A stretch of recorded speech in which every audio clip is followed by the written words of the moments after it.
I'm starting the recording now, and I'm going to show you my desktop. There we go. Cool. Sweet.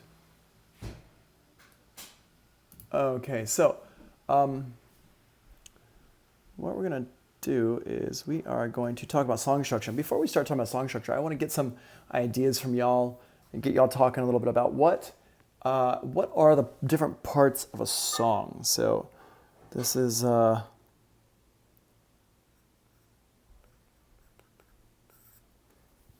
parts of a song. Let me get the black ink. I'm going to put this here so I'm not leaning over to some weird area. Parts of a song. So we got the bridge, the chorus, the hook, the bridge, the intro, the outro, intro, verse, pre-chorus, bridge, outro, yep. Intro, verse, pre-chorus, bridge, chorus, bridge, coda. Yep, cool. So let's start with the two most important parts. And the two most important parts of a song are the verse and the chorus. And I would advise y'all, if you're following along at home, I would advise you to take out a piece of paper and write this stuff down. If you haven't been writing everything down, because this is like super important. It's good to have around. It's really good to remember this. Okay, intro, verse, hook, verse, outro. Yep. So here, the verse and the chorus are the two main parts. And then after that, we have somebody wrote the bridge. Yep, the bridge is also another really important part. And then we've got the somebody wrote down here intro, outro, pre-chorus. Yep. Pre-chorus is another big part.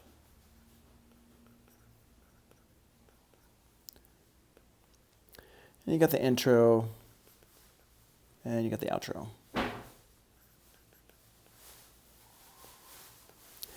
And these are the main parts of your song. This is pretty much it. Now, I will say at this point that what we're talking about is like standard, like commercial radio songs. And they can have different names depending on who you're talking to. So, for example, Thomas Lincoln Hearts, you just said B section. And the B section is generally also like the bridge. That's what people would generally call the bridge. It depends on where you are. When I was in Japan, I had to learn different words for these things. So they said different words for stuff. And so it depends on what country you're in and who you're talking to. But essentially, this is really just words so that people can, we can all talk about the same things at the same time. So when I was rehearsing a lot with my bands, the middle eight, exactly. Mm-hmm. When I was rehearsing with my band, sometimes we had songs that didn't really fit into a normal structure, and so we would just say like the B section, the A section, the C section, or the second melody, something like that. Just whatever it is so the people around you can understand what you're talking about. But these words that are on the screen right now are really the main words that people in general talk about. Now, the verse and the chorus, as I said before, these are the two main sections of any kind of commercial song. So let's talk about lyrics first. I'm going to put in blue lyrics. Lyrically, what is the verse do lyrically in a song? What does the verse do in a song lyrically? What's the purpose of the verse?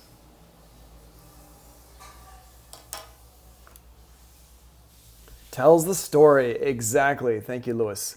It tells the story. It tells the context of the story. It's like basically what the story is behind everything. Yep. So the verse tells a story. That's exactly right. And then usually it's to set the scene. Exactly, right? So what is the chorus? And let's do the chorus part. The chorus is in blue still. It's lyrics. So the chorus, what is the chorus?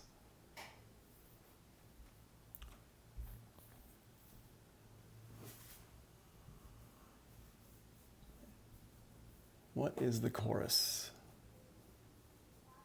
The hook, well, that's what it's also called. But what does that mean? It's the refrain that's kind of the summation of the story. Yeah, exactly. It's the catchy part that stays in your head for years to come. No, you're exactly right. And it is also called the hook. You're not wrong about that, Joanna. Hold on, let me just write that down here in parentheses. Or in, yeah, parentheses, the hook. Okay? But what it does is it's basically the main point. It's the summation of the story. It's the main point of the story.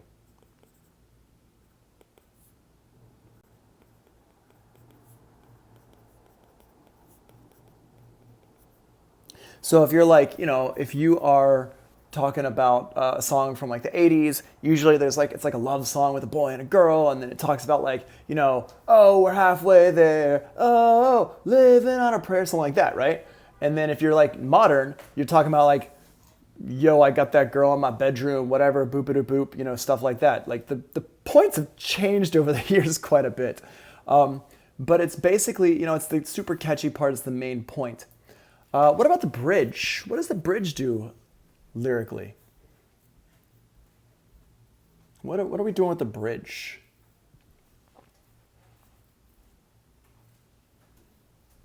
It sets you up.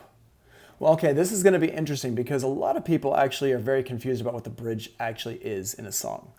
It's kind of like the side note of the story. It switches up the chord progression, changes the idea for a moment to not be repetitive. Yes, okay, great. Y'all are exactly right. It's like the side note. It's like a little aside. It's like, we've got the story, we got the hook, and then we're going to go, oh wait, hold on, let's talk about something like related but not part of it, just to kind of have a little bit of a variation here, and then we come back and talk about the hook again. So it's like it's not exactly a musical segue, and this is the part that a lot of people get confused about, is that a lot of people think the bridge comes between like the verse and the chorus, and that's not true. The bridge is actually in a very specific part of the song, and it comes between two choruses, not between a verse and a chorus. So, like a lot of people get confused over what the bridge is, and like I said again, it's okay if everybody in the room is thinking the same thing when somebody says bridge, that's great. But the second you get into a different room with other people, then it gets a little bit confusing. What's up, Kelvin? So, hold on, let's, here in my class, Kelvin.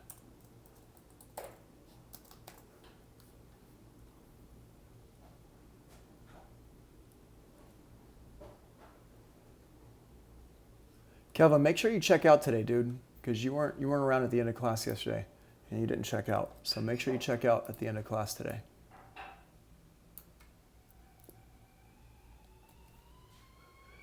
All right. So the bridge is like an aside from the main story. I like that.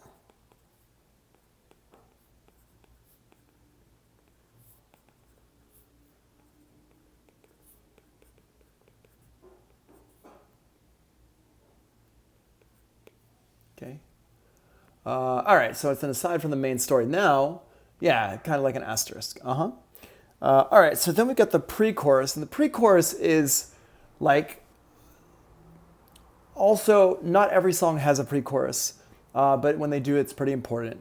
And the pre-chorus basically sets up the chorus. So that part is between the verse and the chorus, but the main part is that the pre-chorus is almost always just before a chorus. Okay, yeah, exactly, RJ. It's a build-up to the chorus. And lyrically, it's usually connected to the chorus. So it can be confusing sometimes because people are like, well, isn't that just part of the chorus? Well, the answer is yes. It is kind of part of the chorus, which is why it's just called the pre-chorus. But not every song has to have a chorus.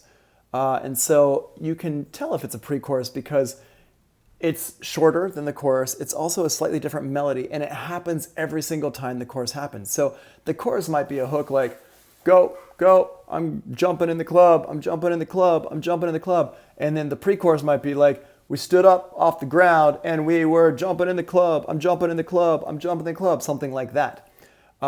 And if it does that every time the pre-chorus happens, if every single time, not pre-chorus, but every time the chorus happens, if every time the chorus happens and it's always like, we stood up and we're jumping in the club, we're jumping in the club, that's going to be a pre-chorus. Because you're not going to say we stood up and every time you say jumping in the club repeatedly, You're going to say it just before the first time you get into the chorus, and is what would separate a pre-chorus from part of the chorus. Okay, so it's connected to the chorus. It's like a build up to the chorus, and it's lyrically it is connected to the chorus.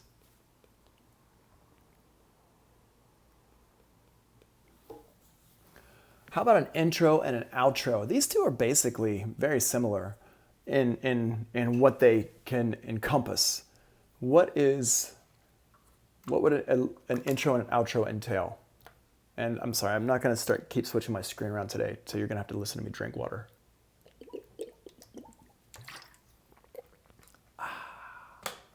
How is it like an asterisk? We're going to talk about that here in a bit, Zane. We're gonna get back to that. We're just going over everything here real quick, and then we're going to dive in deeper. So usually it's just music with no words. Sometimes it's just music with no words. Not all the time. First note musically fills head space, ready for emotions. Are you talking about the intro and the outro? Lincoln Hearts? I would assume you are.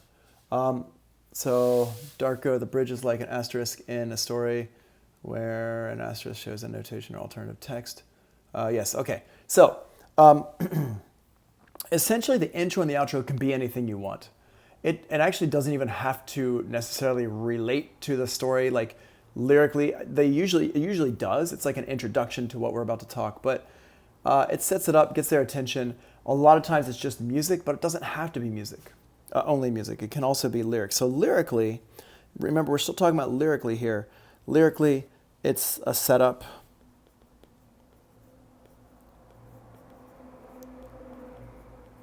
for the song, and I'm going to put in parentheses here, or not. Because really, an intro and an outro can be anything you want. It can be spoken word. It doesn't have to be, but it can be. Okay, and this is, usually the outro is a repeated chorus. You're just doing the chorus a bunch. It can be a fade. If you're in the 80s, it's a fade. And then RJ is saying it's very important since the first few seconds could get the listener to buy the music product. Yeah. That's also a reason why a lot of like songs that are like specifically made to be pop songs get to the chorus as soon as possible. And also something that to keep in mind is that when you're making a demo for a record label or you're making a demo for a singer-songwriter, usually you want to get to that chorus within 30 seconds because they don't really want to listen to, if they're like a singer-songwriter, they're listening to if you're a singer-songwriter and you're sending your stuff out to record labels and stuff like that, they just want to hear the verse and the chorus immediately. They don't really want to spend a lot of time listening to a whole song. So you really don't, for demos, again, if you're like a singer-songwriter writing for other people, you don't want to have your demos have a lot of extra crap in them. You want to have it be as lean as possible, so you're getting to that chorus as soon as possible. Once the song is developed into a real full song, then you can add some intro and stuff like that. But the intro is set up for the song or not, and then the outro is often like chorus repeated.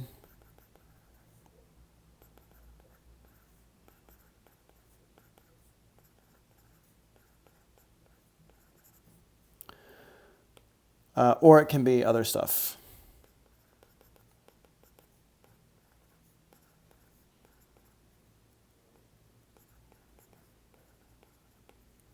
But it can be whatever, okay?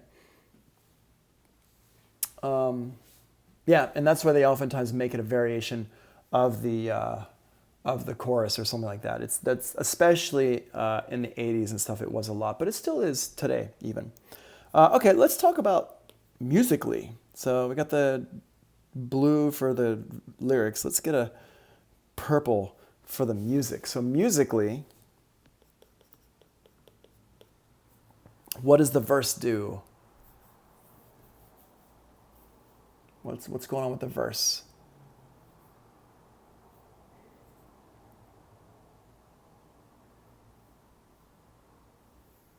What do we got? Who wants to chip in what's going on with the verse?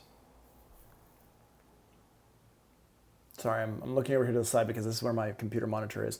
It creates the home base foundation for the theme of the song. Yeah, so I would say the verse is it's one theme of the song. It's like not the home base, but it's like it is the theme of the song. But it's like we're going to talk about themes today, and theme is like a melody or something that is catchy and memorable. It's one of the main melodies, established melodies, patterns for the rest of the song. These are all great. These are all great things. So musically, it is theme. Let's say theme A.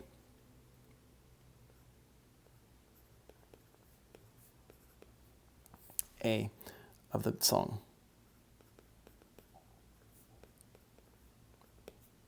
It's a main idea.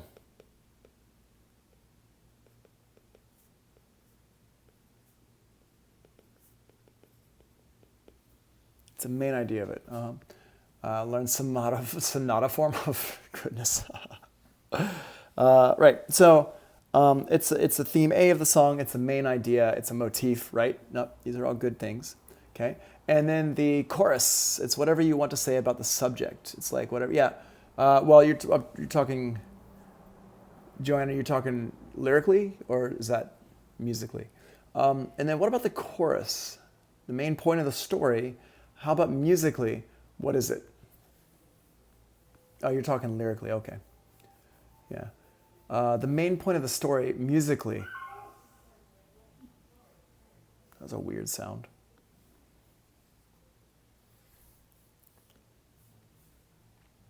No, you're good.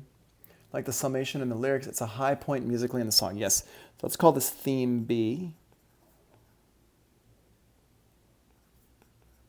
Not like in any particular order of importance, just there's an A theme and there's a B theme.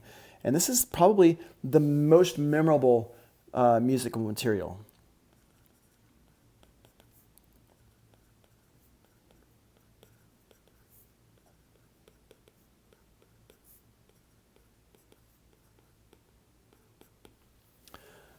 It's usually some kind of a chant or it's usually like a chant or some kind of repetitive thing. Repetitive,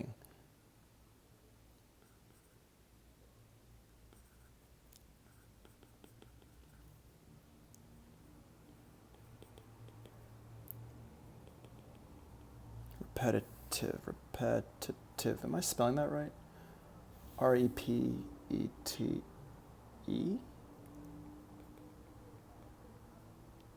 That doesn't look right.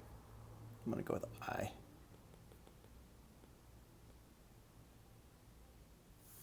Repetitive. Okay, good. Yeah. All right. I. So, and it's like, a lot of times in hip hop and stuff, it's like a chant or something like that. This is really what you want people to be singing as somebody said earlier, it's like the part that you want people to remember. It's the most important part. And this is where sometimes, having a good producer working with you, especially as a younger songwriter, can be super, super important, because oftentimes younger songwriters will maybe they'll get a little bit confused about what is actually the chorus. And we'll talk about that in a second here. The bridge, just like with the lyrics, same thing musically. It's like an aside. It's not really a theme. It's like a musical variation. It's something new. It's a different music. It's the music changes.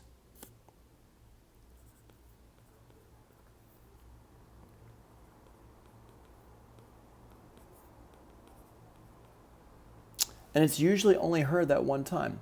This is where we're listening to different song styles is very important. Country, blues, rock, rap, it helps. You learn the common song structure threads and how each style interprets the same structure. Yep, exactly, yeah. Lewis says it's a musical turn. Exactly, yeah. Mm-hmm. And I totally agree, RJ. That's why we're going to be listening to different musical styles and things today. So this is a musical turn. It's a new music idea. It's something that's different from what we've heard before. Usually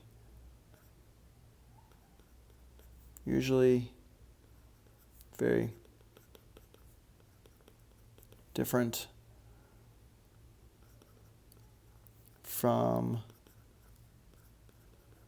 the verse and chorus. Usually very different, okay? The pre-chorus, again, just like the lyrics, it's connected to the chorus. It usually leads into the chorus.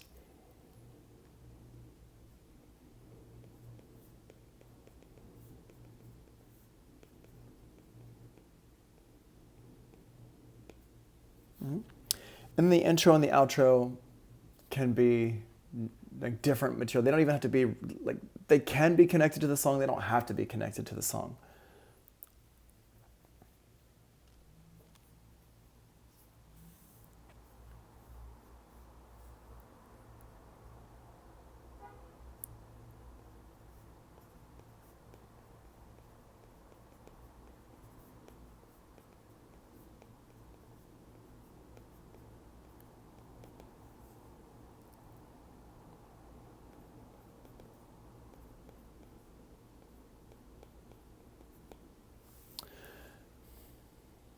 And then the outro is the same.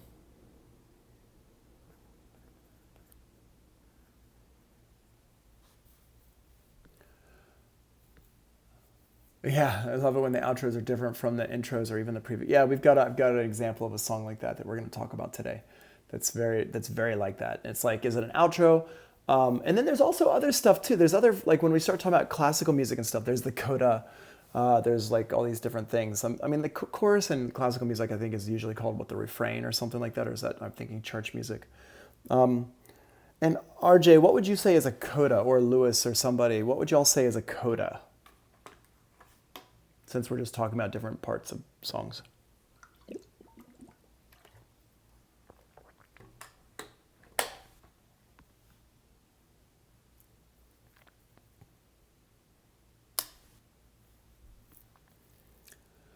Yeah, coda is like the final movement in the song.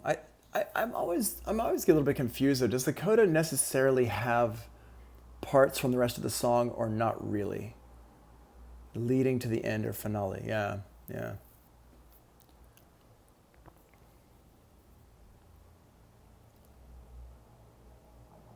Classical is known for its repetitive parts, almost like math. It depends on the composer. Math people are like Bach. Bach is very mathy. But like, well, I guess classical, yeah. I mean, if we're talking about like the classical period as opposed to just classical music in general, yeah. Yeah. I'm saying classical is the period. Okay, yeah. So yeah, classical definitely is known for its like almost very mathy stuff, even like Mozart and people like that. Whereas when we got into the like romantic periods, it shifted away from that.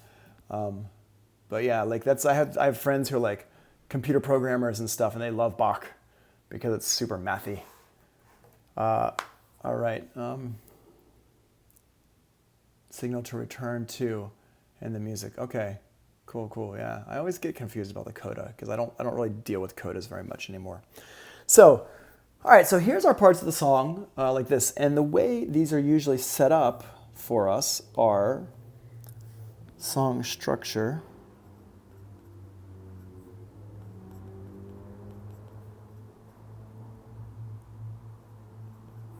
Now, bear in mind, what I'm going to write down right now, DS and DC, well, DS is, da signa and da capo, which is DS means go to the sign, and then DC means go back to the top.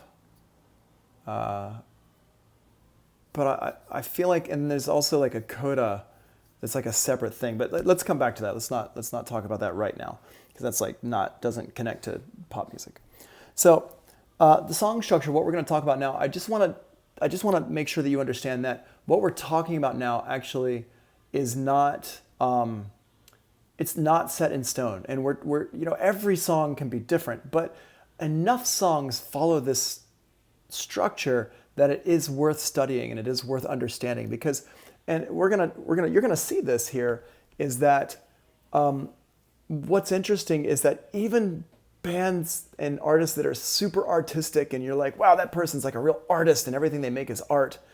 Even some of these people, when you start to dissect their songs, you start to realize that, wow, even they follow these like structures. And one of the things that especially when I was writing more music with a band and for my band, was I started to realize that you can use the structure as a kind of something to pull it back into more mainstream society. So if you're making like quote unquote art and you're really trying to push the boundaries of like art and melodies and stuff like that, you can put it inside of a structure that's a musical, like a commercial structure that helps people to kind of follow it better.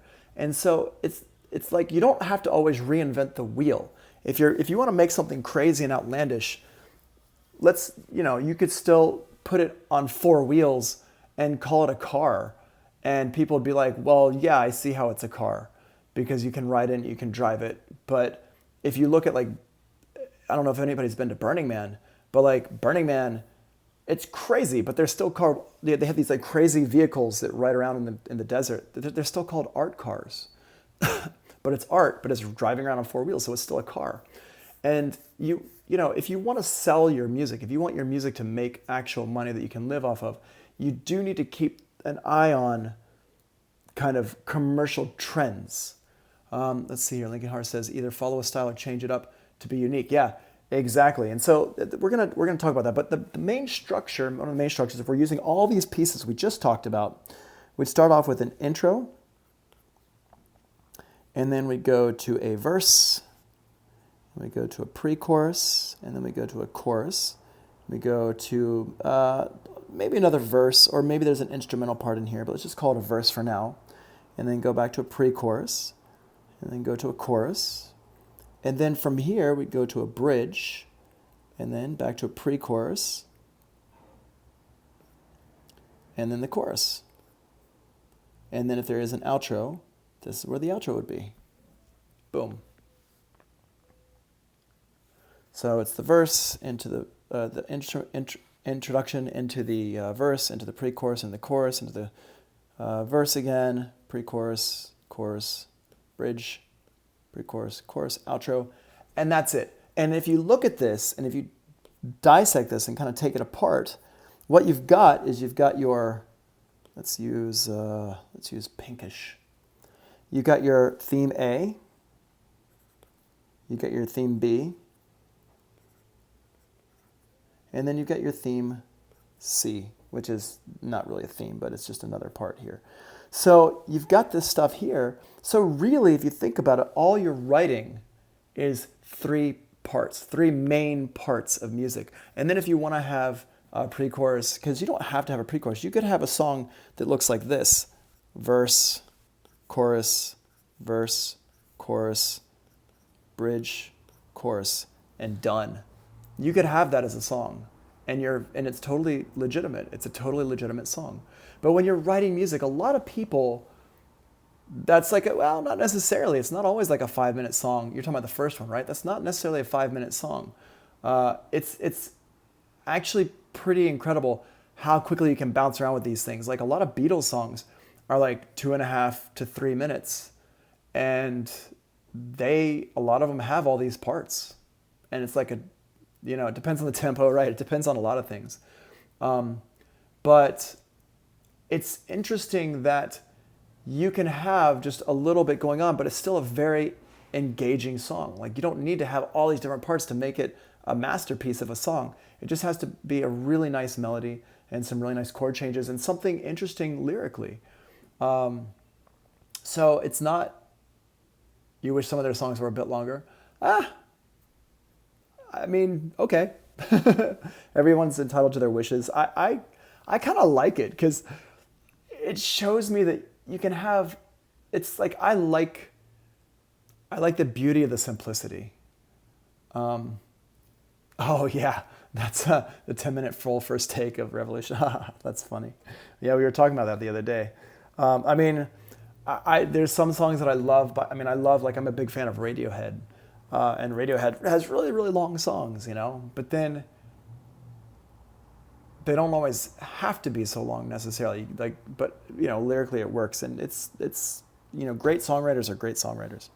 So, but what I want to talk about is real quick is a lot of people, they get intimidated if I said to you, write music. Some people would sit down and be like, cool, and they would go down and they'd immediately start writing.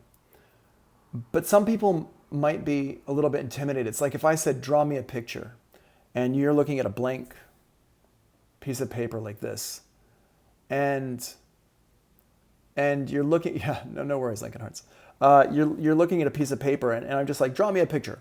And you're looking at this piece of paper, this white piece of paper here, and you're like, I don't know what to draw.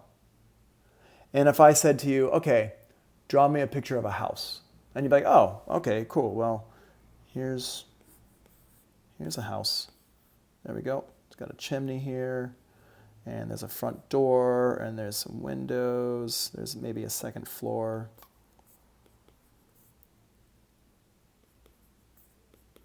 Right? And now I've got a house. So if I give you some direction, suddenly it becomes easier to make quote unquote art. But without any direction, it can be tricky to do this kind of stuff. And it gets intimidating. And this is like the hardest part for a lot of people. It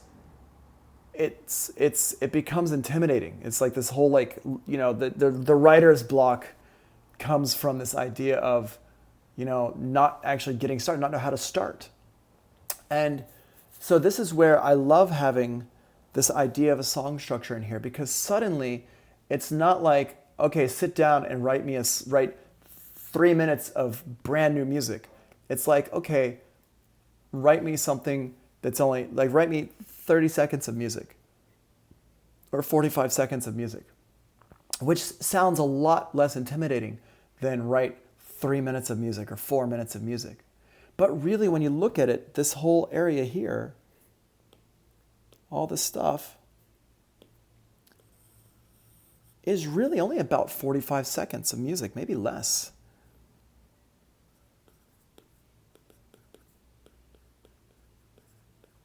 And then you just restructure it and you copy and paste it, and then adds, change the lyrics up for the verses.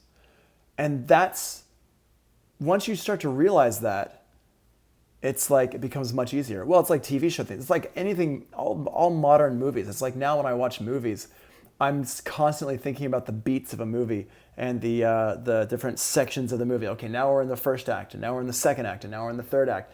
And if you start thinking like that, every single modern movie, it's like why I can't watch Marvel movies anymore. As pretty as they are, it's really hard for me to watch a Marvel movie anymore because they're usually exactly the same. Even if you kill half the characters off at the end of the movie, it's like the whole movie up to that point was like basically the same as every other movie, except for the end is like, oh no, we gotta make it so people come back and watch the next one type of thing. And I just can't watch it. I actually like dialogue. It depends on the dialogue though. Like I love, I could watch I could watch Quentin Tarantino, like what's Reservoir Dogs all day, and that's just dialogue. It's not the dialogue. It's just the themes are just bleh, whatever. Structure, yeah, act 1, act 2, act 3, all that stuff. Yeah, exactly, RJ. It's an interesting way to do it, and it's interesting because you can still follow the structures, but still make it interesting. And we're gonna listen to this in just a minute here. So I think what I think we'll do, instead of doing, I think I lied because I'm actually into this. Let's take a little bit of a break. Let's be back in 10 minutes because I just need to get some water.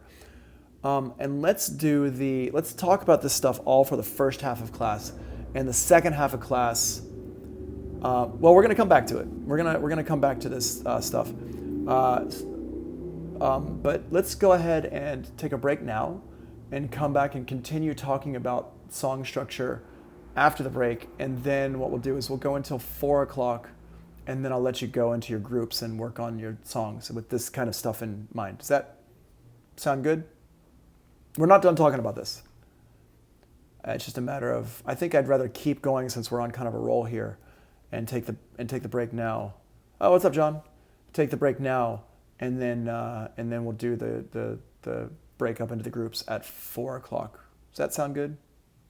Cool. Sounds good. Okay, let's just do a break real quick. Come back at 3:10. I'm gonna push pause on the recording. I'll be back.